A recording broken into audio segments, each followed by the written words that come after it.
राधे। जय श्री कृष्णा, जय श्री श्याम। कैसे हो? अच्छे होंगे। तो कार्तिक शुरू हो गया है।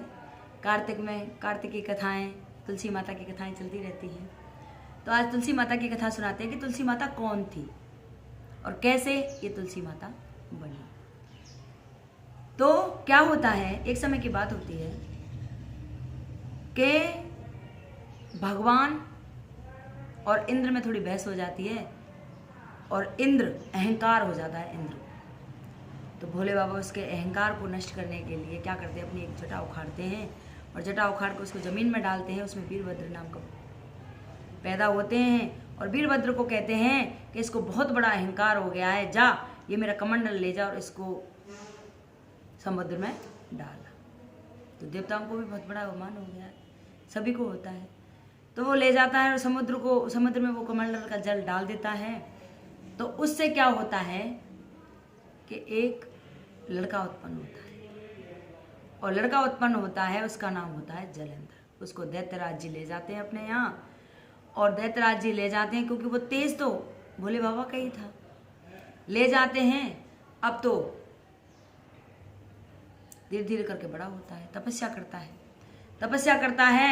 तो तपस्या करके विष्णु भगवान के पास जाता है। विष्णु भगवान के पास जाता है कि भगवान प्रभु मेरे को कुछ सिद्धि दो। तो भगवान अपना चक्र दे देते हैं। लक्ष्मी जी के पास जाता है, उसको धन संपदा देते हैं क्योंकि भाई शंकर जी का पुत्र है वो। तो शंकर जी के पास जाता है, वो अपना त्रिशूल दे देते हैं। और ऐसे ही ऐसे सभी देवताओं से वो अपने सारे शस्त्र ले लेता है। तो बहुत बड़ा पराक्रमी हो जाता है। तो पराक्रमी हो जाता है तो वो तो फिर इंद्र पर राज्य करने चाहता है, तो इंद्रलोक में आक्रमण कर देता है। अब जो भी देवता जाता है उसके सामने सारे परास्त हो जाते हैं। तो देवताओं ने युक्ति लगाई कि ऐसा कुछ नहीं होगा, ये ऐसे परास्त नहीं होने वाला, तो कोई ना कोई कारण तो होना चाहिए। जब भोले बाबा से ही परास्त नहीं हो रहा है तो इसकी शादी कराई जाए। तो एक वृंदा नाम की लड़की थी और उससे उसकी शादी करवा देते हैं। वृंदा से शादी करवा देते हैं। तो और वृंदा से एक बाबा का वेश धारण करके वहाँ पहुँचा जाता है और उससे कहते हैं कि तू अपने पति की मृत्यु का कारण पूछना। तो एक दिन दोनों लेटे हुए थे और वो पूछती है कि महाराज आप सब कुछ बता देते हो, लेकिन आप इतने पराक्रमी हो, आप कोई कारण तो बताइए, आप अपनी मृत्यु का कारण बताइए। कि अरे वृंदा, जब तक तेरा पति व्रत धर्म इस धरती पर है, मेरे को मारने वाला कोई पैदा नहीं। अब देवता ये सारी बातें सुन लेते हैं। तो अब क्या होता है कि उसका पतिव्रत धर्म नष्ट होना चाहिए। अब कौन जाए, कोई जाने को तैयार नहीं। अब तो युद्ध पे युद्ध छिड़े, सबको परास्त कर करके और वो जलेंद्र भेज दे और सारे हाहाकार मचने लग गई।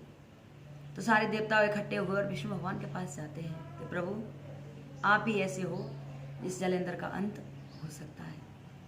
तो विष्णु भगवान क्या करते हैं, जालेंद्र का रूप धारण करके और वृंदा के पास जाते हैं। वृंदा के पास जाते हैं। वृंदा कहती है कि अरे पतिदेव, आज आप बड़ी जल्दी आ गए, युद्ध छोड़कर कैसे आ गए? कि देवतागण हार गए थे तो इसलिए मैं आ गया।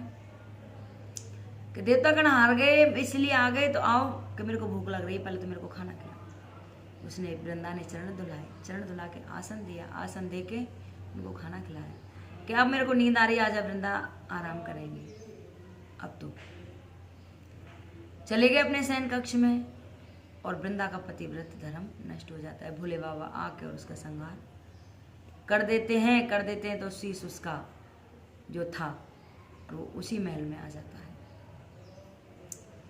तो आ जाता है, वो देखती अरे ये कौन, ये मेरा पति है, तो ये कौन? तो वृंदा श्राप देने के लिए खड़ी होती है। जैसे ही भगवान अपने रूप में प्रकट हो जाते हैं कि वृंदा मैं हूँ विष्णु। अरे तूने मेरे साथ बड़ा ही छल किया, ये क्या किया तूने, मेरा पतिव्रत धर्म नष्ट कर दिया, और जा मैं तेरे को श्राप देती हूँ, तू पत्थर का हो जा। अब वृंदा उसको श्राप दे देती है। अब श्राप दे देती है तो वो भगवान पत्थर के बन जाते हैं और वृंदा जो थी वो और अपने आप को अग्नि उत्पन्न कर देती है और उसमें जलती है। तो भगवान बोलते हैं कि तूने मेरे को श्राप तो दे दिया और मैं पत्थर का हो गया, लेकिन अब गति कैसे होगी?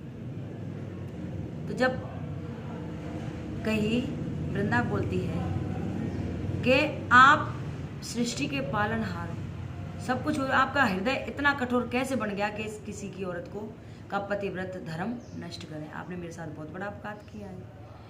तो ये आप पत्थर रूप में और गंड की नदी में जाओ और वहीं रहो, और जब आपको खाएंगे, छोटे छोटे कीड़े होते हैं उसमें, वो पत्थर को काटते हैं और खाते हैं। जब वो आपको खाएंगे उसमें से छोटे छोटे सालग्राम बनेंगे। मैं अगला जन्म लूंगी जब आपके साथ मेरी शादी होगी, क्योंकि आपने मेरा पतिव्रत धर्म नष्ट किया है।